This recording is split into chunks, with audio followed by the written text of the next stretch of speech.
മത്തായി എഴുതിയ വിശുദ്ധ സുവിശേഷത്തിൽ നിന്നുള്ള വായന. യേശു തൻ്റെ 12 പേരെ മാത്രം കൂട്ടിക്കൊണ്ട് ജെറൂസലേമിലേക്ക് യാത്ര ചെയ്യുമ്പോൾ വഴിയിൽ വെച്ച് അരുൾ ചെയ്തു, ഇതാ നമ്മൾ ജെറൂസലേമിലേക്ക് പോകുന്നു. മനുഷ്യപുത്രൻ പ്രധാന പുരോഹിതന്മാർക്കും നിയമജ്ഞർക്കും ഏൽപ്പിക്കപ്പെടും. അവർ അവനെ മരണത്തിന് വിധിക്കുകയും വിജാതിയർക്ക് ഏൽപ്പിച്ചു കൊടുക്കുകയും ചെയ്യും. അവർ അവനെ പരിഹസിക്കുകയും പ്രഹരിക്കുകയും ക്രൂശിക്കുകയും ചെയ്യും.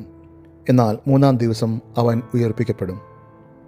അപ്പോൾ സബദീപുത്രന്മാരുടെ മാതാവ് തൻ്റെ പുത്രന്മാരോട് കൂടെ വന്ന് അവൻ്റെ മുമ്പിൽ യാചനാപൂർവം പ്രണമിച്ചു. അവൻ അവളോട് ചോദിച്ചു, നിനക്കെന്താണ് വേണ്ടത്? അവൾ പറഞ്ഞു, നിൻ്റെ രാജ്യത്തിൽ എൻ്റെ 2 പുത്രന്മാരിൽ ഒരുവൻ നിൻ്റെ വലത്തുവശത്തും അപരൻ ഇടത്തുവശത്തും ഇരിക്കുന്നതിന് കൽപ്പിക്കണമേ. യേശു മറുപടി നൽകി, നിങ്ങൾ ചോദിക്കുന്നത് എന്താണെന്ന് നിങ്ങൾ അറിയുന്നില്ല. ഞാൻ കുടിക്കാൻ പോകുന്ന പാനപാത്രം കുടിക്കുവാൻ നിങ്ങൾക്ക് കഴിയുമോ? അവർ പറഞ്ഞു, ഞങ്ങൾക്ക് കഴിയും. അവൻ അവരോട് പറഞ്ഞു, എൻ്റെ പാനപാത്രം തീർച്ചയായും നിങ്ങൾ കുടിക്കും.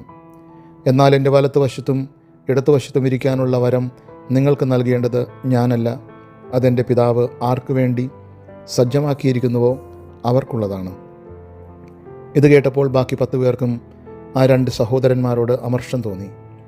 എന്നാൽ യേശു അവരെ അടുത്ത് വിളിച്ച് ഇപ്രകാരം പറഞ്ഞു, വിജാതീയരുടെ ഭരണകർത്താക്കൾ അവരുടെ മേൽ യജമാനത്വം പുലർത്തുന്നുവെന്നും അവരുടെ പ്രമാണികൾ അവരുടെ മേൽ അധികാരം പ്രയോഗിക്കുന്നുവെന്നും നിങ്ങൾക്കറിയാമല്ലോ. എന്നാൽ നിങ്ങളുടെ ഇടയിൽ അങ്ങനെയാകരുത്.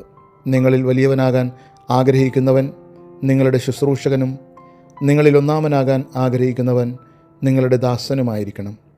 ശുശ്രൂഷിക്കപ്പെടാനല്ല, ശുശ്രൂഷിക്കുവാനും അനേകരുടെ മോചനദ്രവ്യമായി സ്വജീവൻ കൊടുക്കാനും മനുഷ്യപുത്രൻ വന്നിരിക്കുന്നത് പോലെ തന്നെ.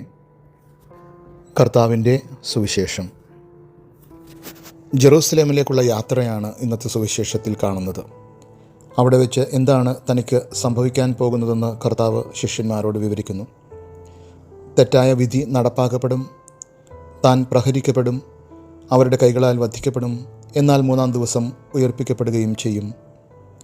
തൻ്റെ ജീവിതത്തിലെ അതിപ്രധാനമായ കടന്നുപോകലുകളെപ്പറ്റി കർത്താവ് ശിഷ്യന്മാരോട് സംസാരിക്കുമ്പോഴാണ് സ്ഥാനമാനങ്ങൾ ആഗ്രഹിച്ച് സബദീപുത്രന്മാർ അമ്മയോടൊപ്പം വരുന്നത്.